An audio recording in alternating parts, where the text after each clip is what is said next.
superstar guest. So we are going to learn a little bit about the branch's government, okay?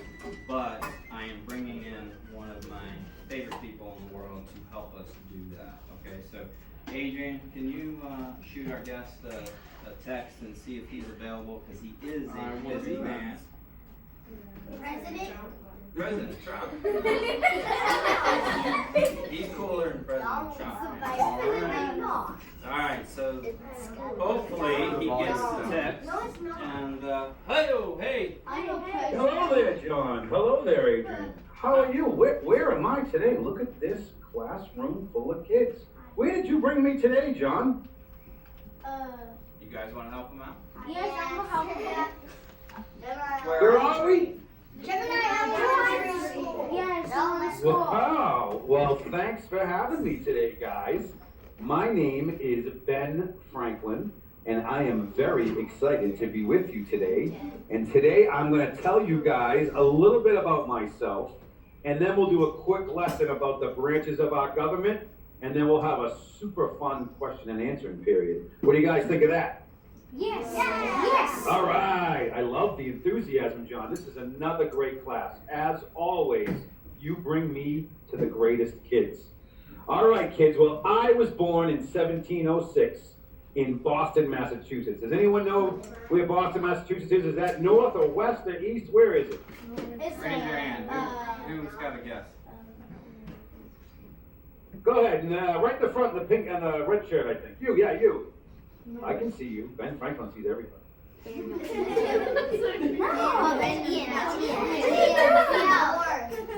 Hello? You've been to Boston? Ben, did you hear that? His grandma lives in Boston. I did. It's where I was born and raised, and I also went to the first public Boston school there called Boston Latin. But I also left there at age 12, and I moved to Philadelphia, Pennsylvania. And that's where I spent a lot of my life. But so we're going to keep going. I played a key role in forming the United States of America, which is the country, of course, we're all in, both during and after the Revolutionary War, which took place from 1775 to 1783. Who has heard of the Revolutionary War? Oh, wow, we have a very smart class today, John. John, do you want to tell these guys a little bit more about the Revolutionary War? Yeah, well, it seems like they might know.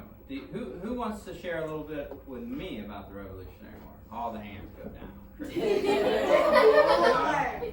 No, so who are we fighting against during the Revolutionary War? No, that was the French. Huh? The British, right. Who was their king at the time? King George. King George III, right? Was he a good fellow? No, he was very harsh. He was what we would call a tyrant. How many of you have heard of a tyrant or know what a tyrant is? Miss Jenny does. What's a tyrant? It's like, I mean, I know what it is, but I just don't know how to explain it. Basically somebody that's not real fair, controlling, mean, right? So if you're ever called a tyrant, it's not a compliment. Okay? It means you try to keep people down, you're mean to them, you're not fair to them, you're kind of cruel, right? So King George was all of those things. So the colonists over in the United States were still being ruled by King George III. And their biggest gripe was King George III kept putting all kinds of taxes and regulations on the colonists, right? What are you doing, Ben?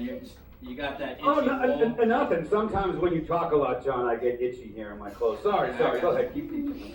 So,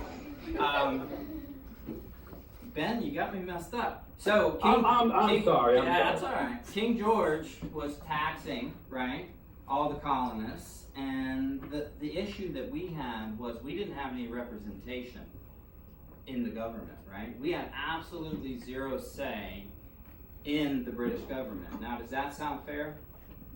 No. Today, when we get taxed in the United States, do we have a say in our government? No. Yes, we absolutely do, right? We elect all of our officials. Our officials work for us, right?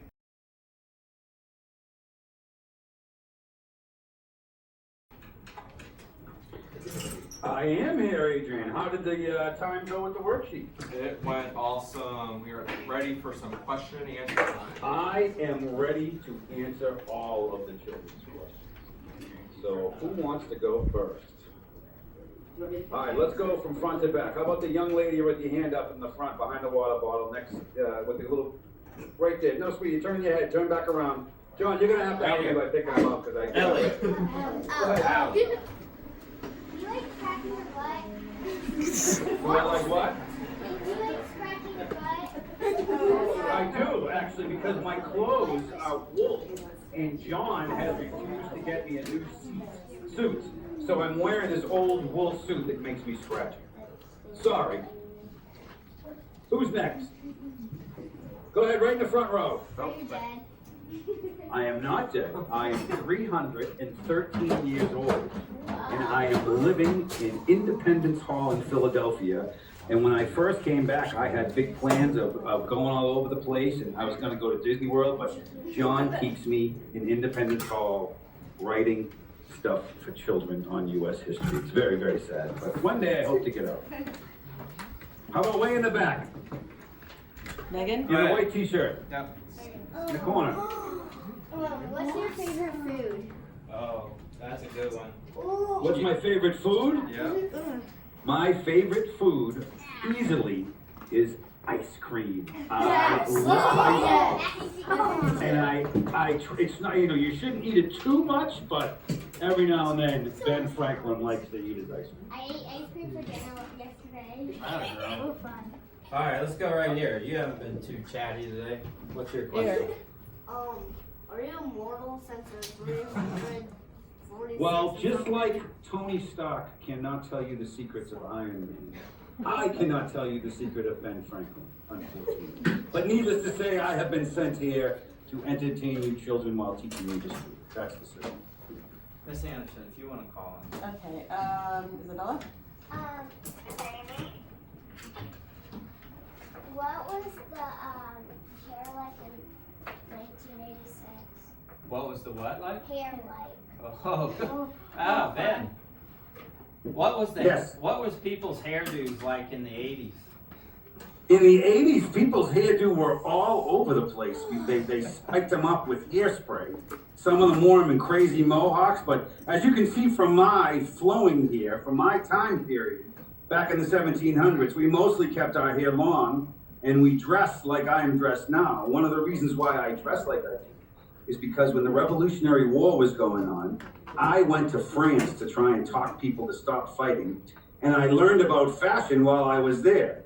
So now all I have, though, is this suit and my shiny shoes. So you guys do me a favor when I leave. You tell John, would you please get Ben a new suit?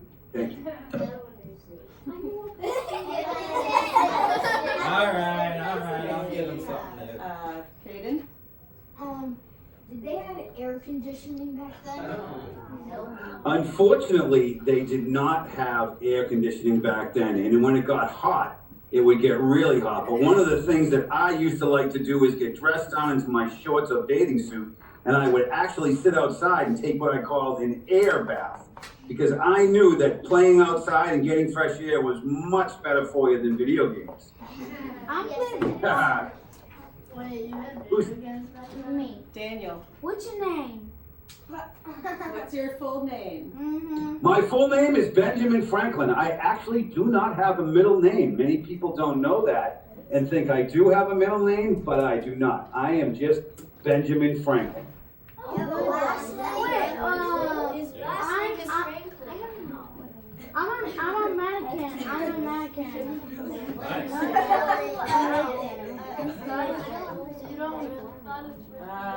Alex. All right, what's the next one, Johnny? Alex? What size shoe do you have? I have a very large shoe. And if you're gonna go out and buy me some new shoes, I would like a nice pair of, I think loafers. But I have a size 11 and a half. I have big feet because I have a very big brain. Bigfoot, better than Ben. And I'll put your size. am I what? He wants to know if you're Bigfoot. Yeah, you saw the case. John, I can't hear it. Go ahead, Ella. If you had a choice of any pet in the world, which one would you pick?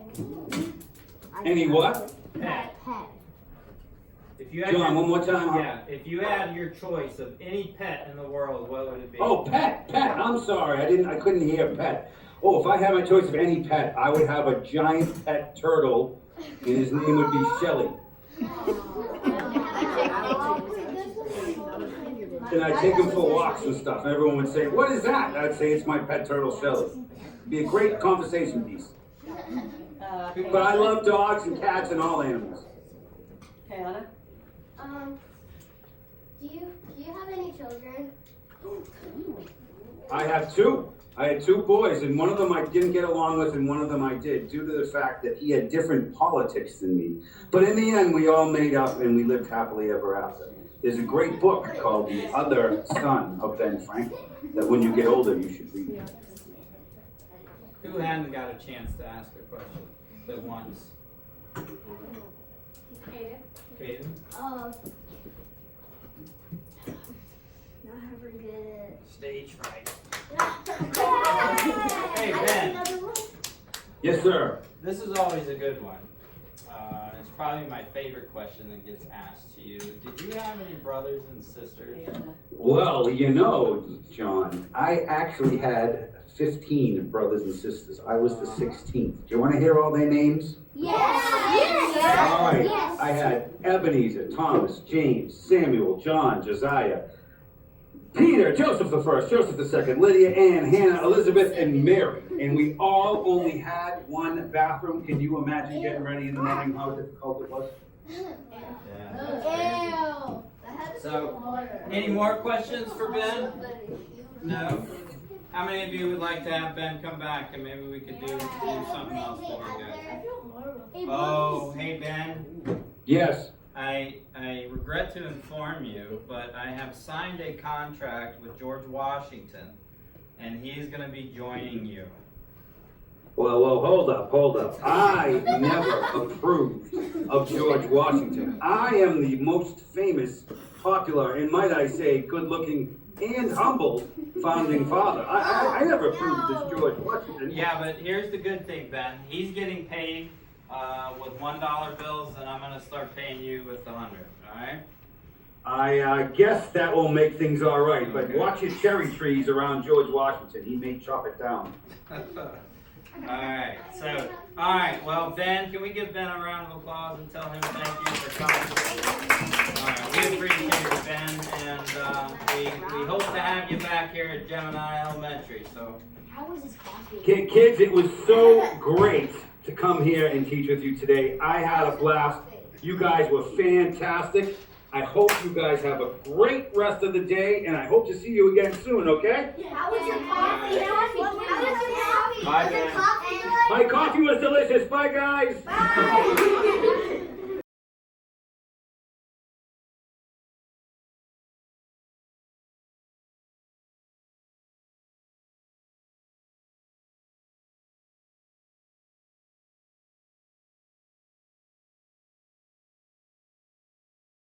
And I videoed it, and all the kids were like, wait, Mason, they're talking to you. And like just their faces. And from that moment, they were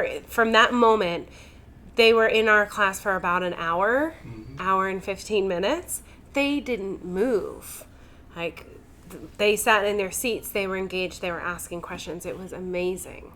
It was a huge moment for them, and they were staying on topic too, which is super, super important and hard for kids with disabilities.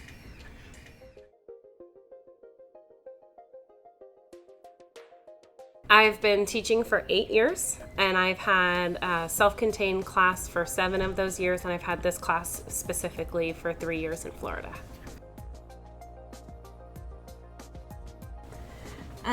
Our kindergarten program was actually doing it.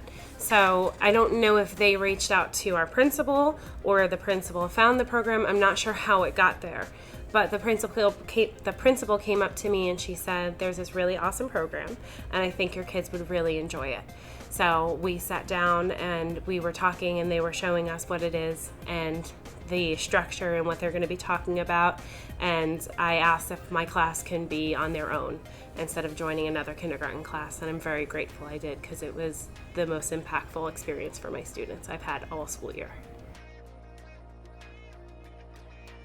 I thought it was really cool. I thought having kindergarten through 5th grade, I was a little wary for my older kids, thinking that they'd be like, oh, it's just a cartoon, or they wouldn't be engaged or interested in it.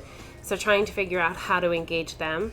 And then I was a little nervous being K to 5 and having people that don't necessarily have a background in special education coming into the classroom and being able to manage all the kids, as well as keeping them on the path that you guys were going for.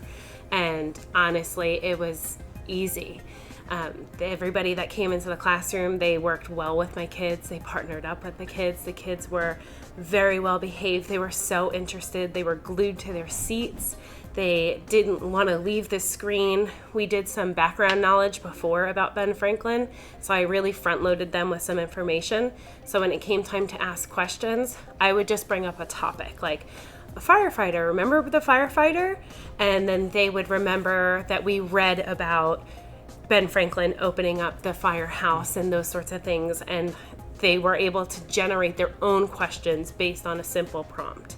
And it was just really amazing to see everything, and the whole Step Up America Foundation, Step Up America program, they were working with the kids. They got down to my lowest kid that wanted to constantly talk about dinosaurs, and Ben Franklin brought into the questions, the comments about dinosaurs.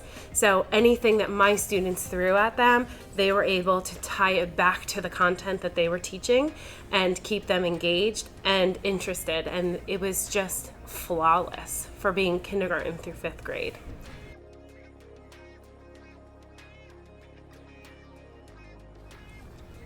How can I do this in my class more? They were staying on topic. They were engaged. They were asking appropriate questions. They were interested. They were just engaged throughout the whole hour that we had them. And just having other concepts, maybe building it and having them come back to the classroom and having you guys come back and doing another, I know there's a couple other characters, to work on the other characters to come back in and having more exposure to it, because reading history in a book is boring and it's not something that has been interesting for my kids. But to have it alive on the screen and in their face and having interaction with someone that they read in a book was huge and very interesting to the kids. And they still talk about it. And they're still talking about Ben Franklin. And we still have our Ben Franklin quotes because they don't want to take them down. It was just so great to see the kids engaged in the content of something that wouldn't be as interesting because it's just in a book, or it's not in their face. And sometimes kids need things to be in their face to really digest and dive into the content. After everybody left, I had like 2 business cards and I was like, call them up, you need to come and you need to have them.